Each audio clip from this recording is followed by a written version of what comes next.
radio, sintoniza la mega. En tu radio, sintoniza la mega. La mega, la mega, la mega, la mega, la mega, la mega. Buenos días, mi gente, desde la emisora Organízate.9. Les mandamos un saludo muy especial. La semana pasada estuvimos tratando un tema muy interesante sobre psicología política. Sin embargo, esta semana tenemos una sorpresa para ustedes los oyentes. Tenemos una invitada muy especial con la cual haremos una revisión de la investigación de Hawthorne y cómo este hito histórico ha aportado a la actualidad. Así es, Daniela, estamos a pocos días de la Hawthorne Summit, evento que se llevará a cabo este 1 de junio y estará patrocinado por la American Psychological Association. Nos emociona mucho ser parte de este maravilloso evento. Esta semana recordaremos a George Elton Mayo, sociólogo australiano, pionero de la psicología del trabajo, cuyos aportes en la psicología transformaron el mundo corporativo y nuestro entendimiento del ser humano en el trabajo. Hoy nos complace dar la bienvenida a Matilda Elton Mayo, nieta del aclamado Elton Mayo. Un fuerte aplauso, por favor.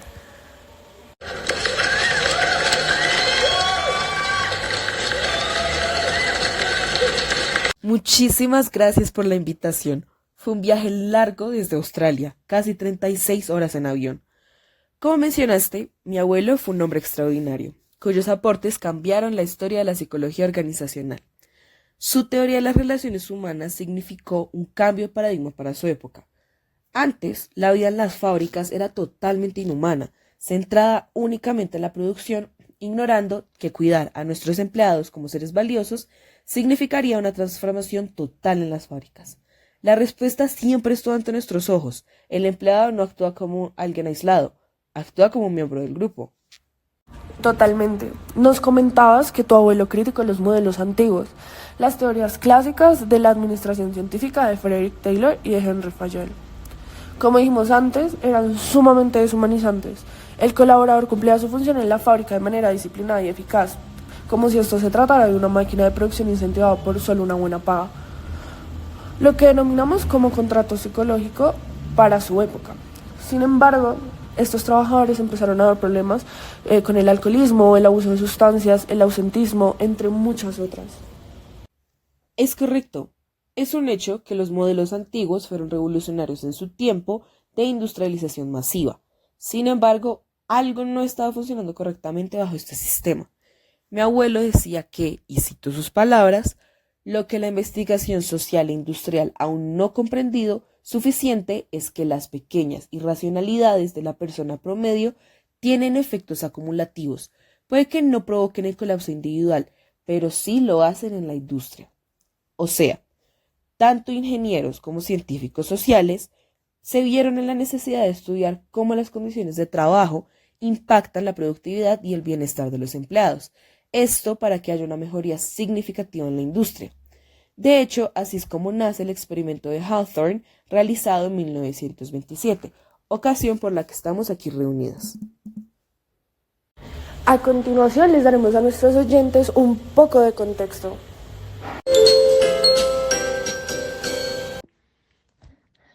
Así es, la empresa Western Electric, específicamente la planta de Hawthorne en Chicago, fue el escenario donde se realizaron los experimentos.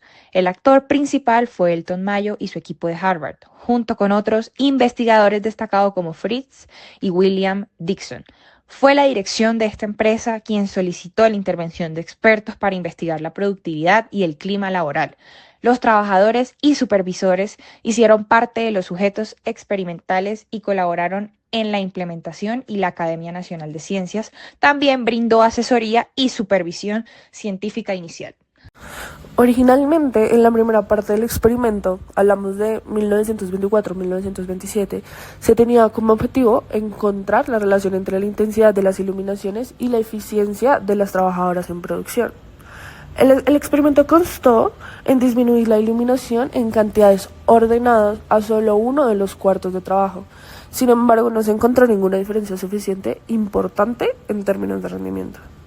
En cambio, las trabajadoras respondían más a factores psicológicos que a las condiciones físicas. Al verse frustrado el propósito del experimento, se estableció una segunda investigación en abril de 1927. Se siguió trabajando con pequeños grupos de 6 operarias. Así es. En las primeras dos fases se registró la producción inicial en el taller general sin cambios.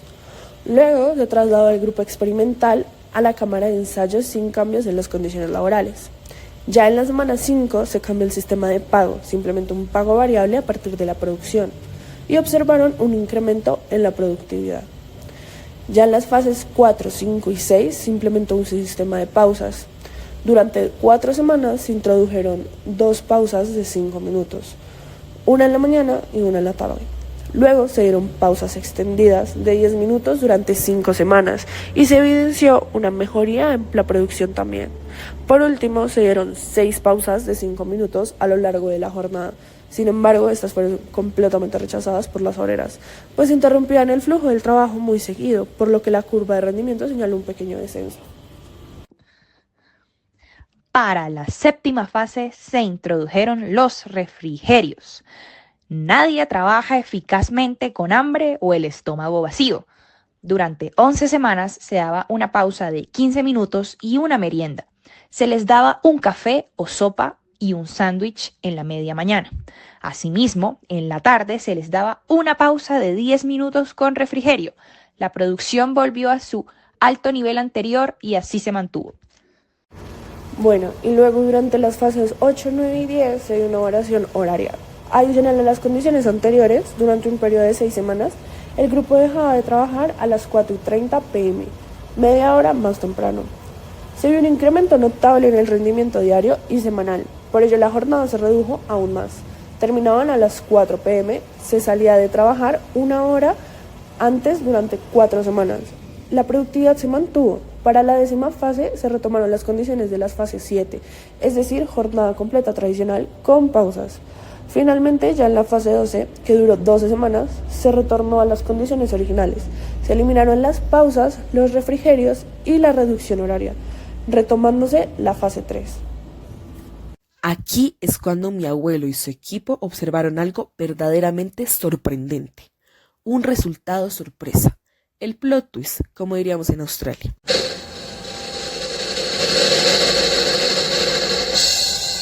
Contrario a lo que se esperaría, luego de eliminar lo anterior mencionado, la productividad aumentó significativamente, mucho más que las anteriores fases. ¿Puedes creerlo? Las transformaciones experimentales llegaron a ser, en realidad, cosas sin importancia. El nuevo ambiente industrial era el determinante principal. Para cerrar la etapa final del experimento, constó de 3 fases. En la primera, se reintrodujeron las pausas y refrigerios, sin comida proporcionada por parte de la compañía. En la segunda, utilizó la fase 11 para finalmente consolidar el modelo de la fase 7 como estándar.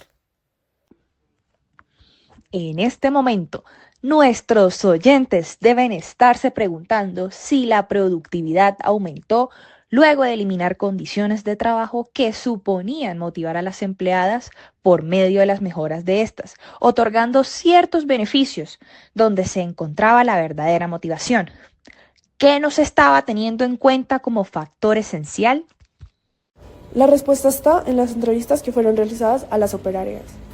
Así es, 21.126 entrevistadas. De estas entrevistas, el equipo de investigación encontró los hallazgos, lo más importante que dejó el experimento Hawthorne. Se encontró que la productividad no dependía únicamente de las condiciones físicas del trabajo, sino también de factores sociales, como la moral del grupo y las relaciones humanas.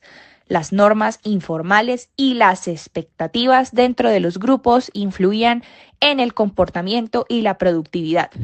Los trabajadores que se desviaban de estas normas eran rechazados socialmente. La atención especial por parte de los supervisores y el interés percibido en el bienestar de los empleados aumentaban la motivación y el rendimiento. Además, hallaron que los trabajadores mejoraban su desempeño al saber que estaban siendo observados, lo que se denominó efecto Hawthorne. ¡Wow! ¡Qué trayectoria tan larga la que acabamos de recorrer! Aunque para nosotros hoy suene obvio, en su época nadie se esperaba tales hallazgos. Se pasó a entender al hombre económico como hombre social, el cual busca ser reconocido, aprobado socialmente y participar en actividades en grupo. Este no reacciona individualmente, sino grupalmente, como dije en un principio. Mi abuelo siempre me decía que los niveles no dependen de la capacidad física de tus empleados, sino de las normas sociales y las expectativas que condicionan a tu grupo de trabajo. Matilda, sabemos que actualmente eres directora de recursos humanos en prestigiosas empresas como Apple, y al igual que Mayo, también ejerces como investigadora y docente en la Universidad de Harvard en Cambridge, así como en la Universidad de Melbourne en Australia, tu lugar de origen. Nuestros oyentes, así como varios psicólogos organizacionales en formación, se preguntan qué tan relevantes son los aportes de Elton Mayo y su teoría de las relaciones humanas en la actualidad. ¿Consideras que marcaron un legado hasta el día de hoy o es un enfoque anticuado para la realidad corporativa actual? Para nada, los fundamentos de Mayo no solo perviven, sino que han sentado las bases de lo que hoy consideramos esencial en la gestión humana de las organizaciones. Con seguridad te puedo decir que su legado se materializa en las organizaciones actuales, desde la psicología del trabajo hasta el diseño de espacios colaborativos en empresas como la nuestra. ¿Por qué? Porque al final el factor humano sigue siendo el núcleo irreemplazable de tu organización. En primer lugar, a través de los experimentos en la planta de Hawthorne, introdujeron el concepto de que los trabajadores no eran meramente entes racionales motivados por incentivos económicos, sino individuos con emociones, necesidades sociales, subjetividades complejas, etc. Hoy en día, muchos modelos de liderazgo, cultura organizacional y bienestar laboral están fundamentados en esta visión. Por ejemplo, el enfoque en la inteligencia emocional de los líderes, los programas de bienestar emocional o las estrategias de comunicación empática en el trabajo son herederos directos de esta perspectiva. A mí lo que más me llamó la atención fue el papel que juegan los grupos informales en la productividad y satisfacción laboral. Lo veo muy presente en nuestro trabajo, en la manera en que nos relacionamos con nuestro equipo detrás de las cámaras en nuestra emisora.